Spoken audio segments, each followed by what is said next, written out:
इस लेक्चर में हम लोग 2 वाट मीटर मेथड के द्वारा 3 फेज सिस्टम में पावर मेजरमेंट पर बेस्ड न्यूमेरिकल्स डिस्कस करेंगे।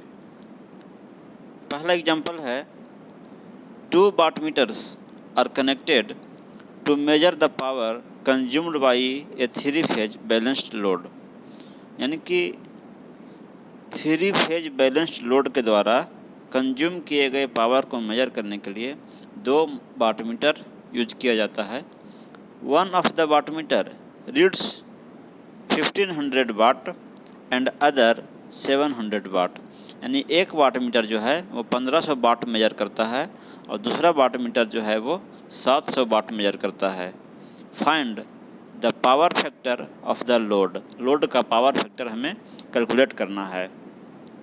When first both readings are positive, यानी जब दोनों रीडिंग पॉजिटिव हों तो उस केस में पावर फैक्टर कितना है।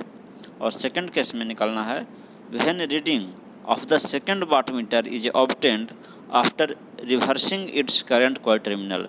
यानी कि अगर जो सेकंड रीडिंग है 700 वाट वाली जो रीडिंग है, अगर ये करंट कॉइल को रिवर्स करने के बाद ये प्राप्त की गई है तो उस केस में पावर फैक्टर कितना होगा। अब इसका सॉल्यूशन देखते हैं। क्वेश्चन में दिया गया है कि जो पहला वाट मीटर है उसकी रीडिंग है 1500 वाट, यानी P1 इक्वल टू 1500 वाट, और दूसरा वाट मीटर जो है वो है आपका 700 वाट। और हम लोग फार्मूला जानते हैं, 2 वाट मीटर मेथड जब डिस्कस किए थे थ्योरी, तो उसमें हमने फार्मूला ये ड्राइव किया था कि tan फाई इक्वल टू होता है √3 P1 minus P2 by P1 plus P2। तो यहाँ पे हमको P1 भी पता है, P2 भी पता है, फाई हमें पता नहीं है। तो P1 P2 के जगह पे वैल्यू हम पुट करेंगे तो हमारा हो जाएगा tan phi equal to √3 P1 के जगह पे 1500 और P2 के जगह पे 700। तो 1500 माइनस 700 बटा 1500 प्लस 700, और इसको जब हम सिंप्लीफाई करेंगे तो हो जाएगा आपको tan phi equal to √3 into 800 by 2200, और इसको जब सॉल्व करेंगे तो आपको आएगा 0.6298। ये tan फाई इक्वल टू आया 0.6298। यहाँ से हम फाई इक्वल टू निकालेंगे तो लिख सकते हैं tan इनवर्स 0.6298, और कैलकुलेटर की मदद से अगर आप इसका वैल्यू निकालेंगे तो आपको आएगा 32.2 डिग्री। यानी वोल्टेज और करंट के बीच जो फेज एंगल है वो एंगल है 32.2 डिग्री का। और हमें पावर फैक्टर निकालना है, तो पावर फैक्टर कहते हैं कॉस फाई को। फाई हमें पता चल गया है तो फाई की जगह पे पुट करेंगे तो हो जाएगा cos 32.2 डिग्री, और cos 32.2 डिग्री का जो वैल्यू है वो कैलकुलेटर की मदद से आप निकालेंगे तो आएगा 0.846। यानी कि जो पावर फैक्टर है वो आपका 0.846 है। तो ये पहला जो पार्ट था इसमें उसमें निकालना था कि अगर वाट मीटर की रीडिंग दोनों पॉजिटिव है तो कितना पावर फैक्टर होगा, यानी कि 0.846 पावर फैक्टर होगा। इसमें जो सेकंड पार्ट है क्वेश्चन का उसमें यह कहा गया है कि अगर जो सेकंड वाला जो वाट मीटर की रीडिंग है वो करंट कॉइल के कनेक्शन को इसको रिवर्स करने पे प्राप्त होता है, यानी कि जो ओरिजिनल इसकी रीडिंग है वो -700 वाट है, तो आपका इस केस में फार्मूला हम वही पुट करेंगे tan phi equal to √3 P1 minus P2 by P1 plus P2। लेकिन यहाँ पे हम P2 की जगह पे -700 पुट करेंगे तो हमारा जो एक्सप्रेशन होगा वो होगा tan phi equal to √3 1500 minus, ये माइनस आपका फार्मूला में है, और P2 की जगह पे -700 पुट करेंगे। उसी प्रकार से डिनोमिनेटर में 1500 प्लस और P2 की जगह पे -700 पुट करेंगे। फिर इसको सिंप्लीफाई करेंगे तो आपको आ जाएगा √3 इंटू 2200 बाई 800, और इसको सॉल्व करेंगे तो आएगा आपको 4.763। यानी कि tan फाई इक्वल टू हो गया tan फाई इक्वल टू हो गया 4.763। तो यहाँ से जब हम फाई इक्वल टू निकालेंगे तो लिख सकते हैं tan इनवर्स 4.763, और कैलकुलेटर की मदद से इसका वैल्यू निकालेंगे tan इनवर्स 4.763 का तो आपको आएगा 78.143। यानी कि जो वोल्टेज और करंट के बीच जो फेज एंगल है वो आपका इस केस में 78.143 डिग्री है। वैसे भी हमने थ्योरी में डिस्कस किया था कि अगर फेज एंगल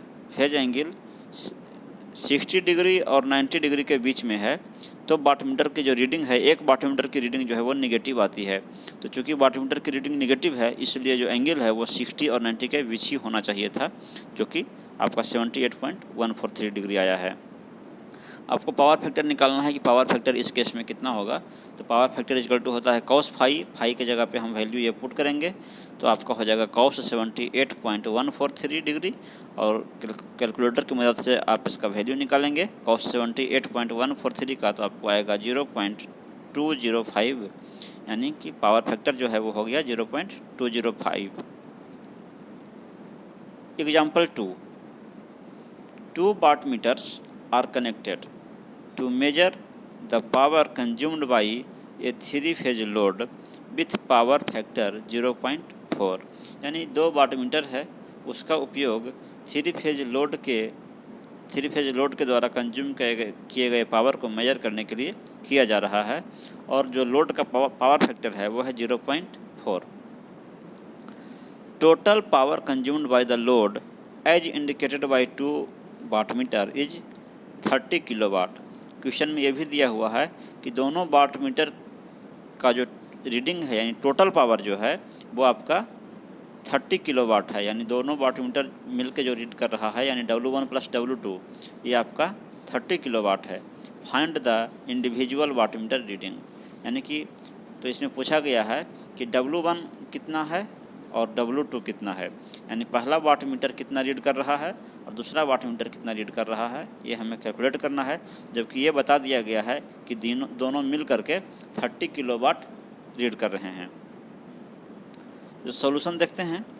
क्वेश्चन में दिया गया है P1 plus P2 equal to 30 kilowatt, यानी दोनों वाटमीटर की जो रीडिंग है उसका समेशन है 30 किलोवाट। पावर फैक्टर आपको दिया हुआ है 0.4, तो यानी कि कॉस फाई इक्वल टू 0.4 हुआ। तो यहाँ से हम पावर फैक्टर एंगल निकालेंगे फाई का वैल्यू, तो फाई इक्वल टू हो जाएगा कॉस इन्वर्स 0.4, और कैलकुलेटर की मदद से अगर आप इसका वैल्यू निकालेंगे कॉस इन्वर्स 0.4 का, तो आपको आएगा 66.4 डिग्री, यानी जो फेज एंगल है वो 66.4 डिग्री है। उसके बाद हम लोग फार्मूला जानते हैं 2 वाटमीटर मेथड का, tan phi equal to √3 P1 minus P2 बटा P1 प्लस P2।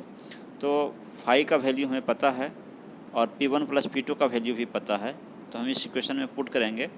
तो फाई के जगह पे 66.4 पुट करेंगे तो हो जाएगा tan 66.4 degree equal to √3 P1 minus P2 आपको नहीं पता है, P1 प्लस P2 आपको क्वेश्चन में दिया हुआ था कि 30 किलोवाट है, यहाँ पे 30 जो है वो किलोवाट में है।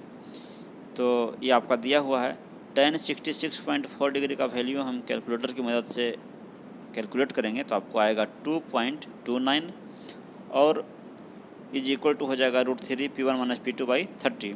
यहाँ से हम P1 माइनस P2 निकालेंगे तो हो जाएगा 2.29 और इंटू 30 बटा √3, और इसको जब सोल्व करेंगे तो आपको आएगा P1 minus P2 equal to 39.66 kilowatt. तो जो P1 प्लस P2 जो दिया हुआ था उसको हमने इक्वेशन 1 मान लिया, और हमने जब ये कैलकुलेट किया P1 माइनस P2 वो उसको हमने इक्वेशन 2 मान लिया। तो हमें 2 इक्वेशन पता चल गया और 2 अननोन हैं हमारे साथ P1 और P2। इन दोनों इक्वेशन को जब हम सोल्व करेंगे तो हम P1 और P2 का वैल्यू निकाल सकते हैं। तो दोनों इक्वेशन को जब आप सोल्व करेंगे तो आपको आएगा P1 इक्वल टू 34.85 किलोवाट और P2 इक्वल टू आपको आएगा -4.85 किलोवाट। चूँकि ये यूनिट जो है वो किलोवाट में है, इसलिए P1 P2 का वैल्यू भी किलोवाट में आएगा। तो चूँकि जो फेज एंगल था दोनों के बीच उसका वैल्यू आपका 66 पॉइंट समथिंग था, यानी कि 60 डिग्री और 90 डिग्री के बीच में है। जब फेज एंगल 60 डिग्री और 90 डिग्री के बीच में है तो एक वाटमीटर जो है वो निगेटिव रीड करता है, तो इसलिए आपका जो एक वाटमीटर की रीडिंग है वो निगेटिव में आया है कि एक वाटमीटर आपको -4.85 रीड करेगा और दूसरा वाटमीटर जो है वो आपको 34.85 रीड करेगा, और दोनों का जो समेशन होगा वो टोटल 30 आएगा। तो यही आपको क्वेश्चन में कैलकुलेट करना था कि इंडिविजुअल रीडिंग कितना है, प्रत्येक वाटमीटर की रीडिंग कितना है। तो एक 34.85 और दूसरा -4.85। Example 3, A 3 phase 10 kVA load has a power factor of 0.342। यानी कि एक 3 फेज लोड है और लोड की जो केवीए रेटिंग है वो है 10 kVA का लोड है और पावर फैक्टर है लोड का 0.342।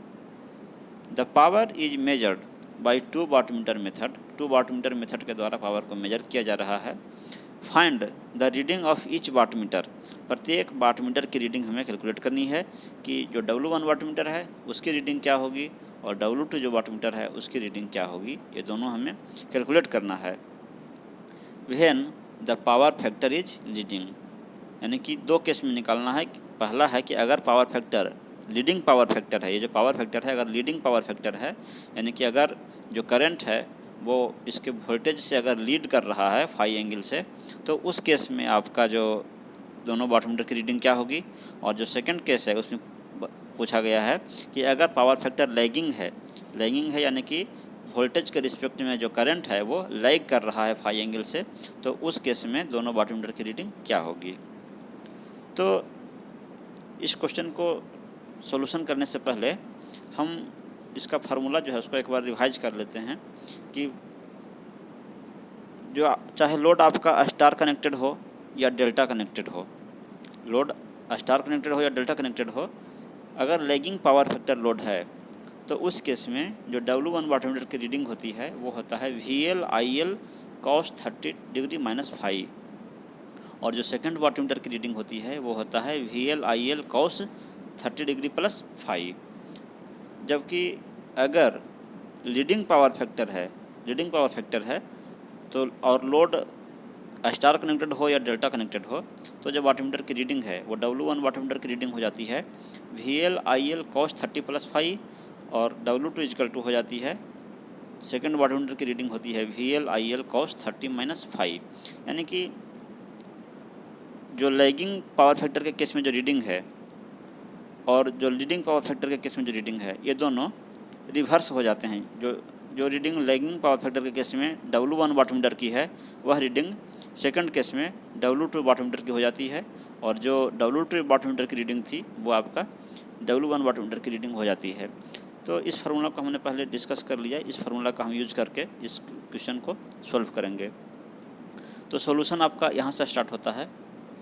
We know that VA input volt ampere input, जिसको कि KVA भी कह सकते हैं, तो वोल्ट एम्पियर इनपुट या जिसको अपरेंट पावर भी कहते हैं फॉर 3 फेज सिस्टम के लिए जो अपरेंट पावर है यानी जो वोल्ट एम्पियर है उसका फार्मूला हम लोग जानते हैं √3 into line voltage into line current.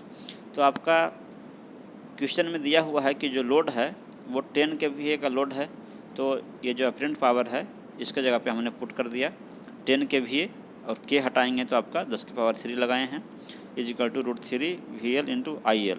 तो यहाँ से हम क्या करेंगे कि VL इंटू IL कैलकुलेट कर लेंगे।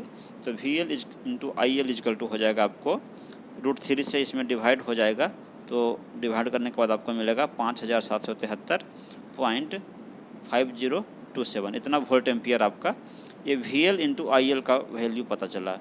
चूँकि आपको VL और IL सेपरेटली नहीं दिया हुआ है तो VL इंटू IL हमने यहाँ से निकाल लिया और इसी का डायरेक्ट यूज होगा आपका फार्मूला में।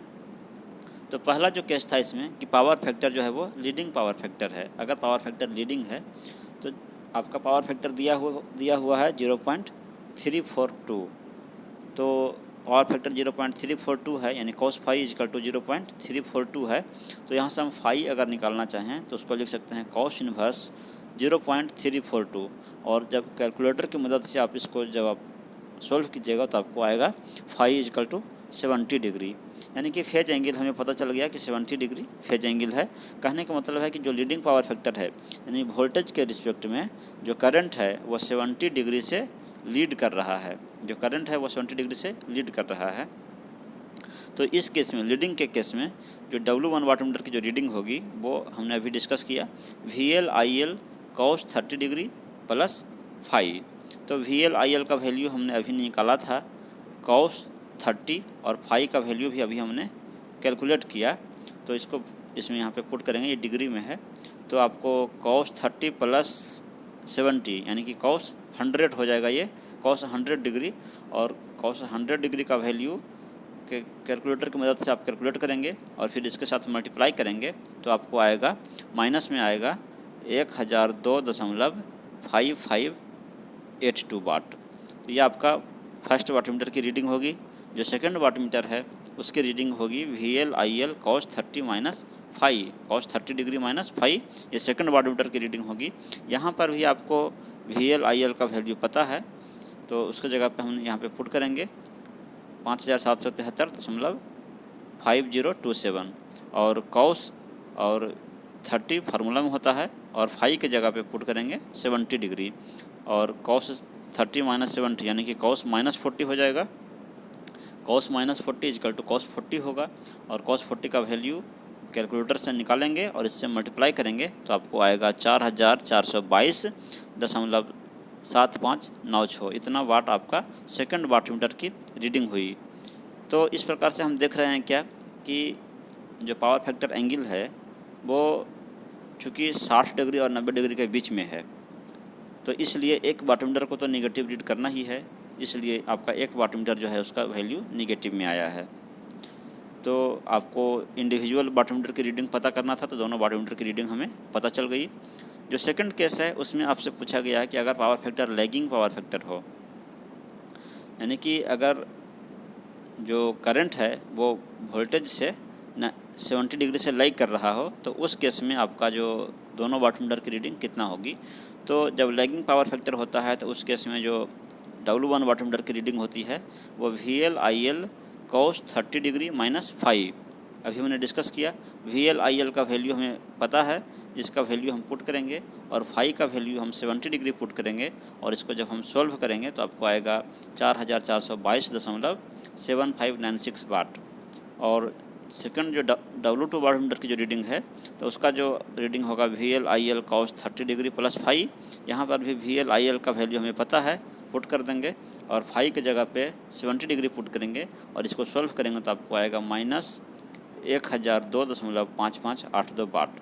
यानी कि अगर लैगिंग पावर फैक्टर है तो उस केस में आपका जो दोनों वाटमीटर की रीडिंग है वो आपका एक वाटमीटर 4422.7596 वाट रीड करेगा और दूसरा 1002.5582 वाट रीड करेगा। और चूँकि जो फेज एंगल है वो 60 डिग्री और 90 डिग्री के बीच में है, यानी कि 70 डिग्री है, तो इसलिए एक वाटमीटर की रीडिंग जो है वो निगेटिव आएगी। तो जैसे जब लीडिंग पावर फैक्टर था तो उस केस में आपका W1 वाटमीटर की रीडिंग जो है वो निगेटिव थी, और इस केस में लैगिंग के केस में W2 वाटमीटर की रीडिंग निगेटिव है। Example 4, 2 wattmeters connected to measure the input to a balanced 3-phase circuit indicate 2000 watt and 500 watt respectively। यानी 2 वाटमीटर का यूज करके 3 फेज सर्किट में बैलेंस्ड लोड के द्वारा कंज्यूम किया गया पावर को मेजर करने के लिए 2 वाटमीटर का यूज किया गया है, और एक वाटमीटर की रीडिंग 2000 वाट है और दूसरे वाटमीटर की रीडिंग आपका 500 वाट है। तो पूछा जा रहा है कि find the power factor of the circuit. Circuit का पावर फैक्टर क्या है, यानी लोड का पावर फैक्टर क्या है, ये हमें कैलकुलेट करना है। और इसमें भी 2 क्वेश्चन हैं। पहला है कि when both readings are positive, यानी जो पहला रीडिंग है वाटमीटर का ये भी पॉजिटिव है और जो दूसरा रीडिंग है ये भी पॉजिटिव में है, तो उस केस में लोड का पावर फैक्टर क्या है ये हमें कैलकुलेट करना है। सेकंड जो क्वेश्चन है इसमें कहा गया है कि when the lighter is obtained after reversing the connection of the current coil of the instrument, यानी कि जो सेकंड वाली रीडिंग है W2 वाली जो रीडिंग है इसको करंट कॉइल के कनेक्शन को रिवर्स करने के बाद प्राप्त किया गया है। यानी कि जब करंट कॉइल के कनेक्शन को रिवर्स करने के बाद आपको 500 वाट मिला है, इसका मतलब कि इसका जो एक्चुअल रीडिंग था वो -500 वाट था, इसलिए इसके कनेक्शन को रिवर्स किया गया है। तो ये जो क्वेश्चन है इसको आप सॉल्व करेंगे जैसा कि एग्जांपल 1 था, बिल्कुल सेम क्वेश्चन है ये, सिर्फ डिजिट का अंतर है। तो इसको आप उसी फार्मूले से सॉल्व करेंगे, या आपके लिए होमवर्क है। और इसको सॉल्व करने के बाद आपको जो आंसर आएगा वो आप यहाँ से आंसर मैच कर लेंगे कि फर्स्ट केस में जो आपका पावर फैक्टर आएगा वो आएगा 0.6933 लैगिंग, और जो सेकंड केस है उसमें आपको पावर फैक्टर आएगा 0.3273 लैगिंग। तो इस लेक्चर में हमने 2 वाटमीटर मेथड के द्वारा 3 फेज सर्किट की पावर मेजरमेंट पर बेस्ड कुछ न्यूमेरिकल्स डिस्कस किए। अगले लेक्चर में हम लोग इसके आगे के टॉपिक डिस्कस करेंगे। Thank you.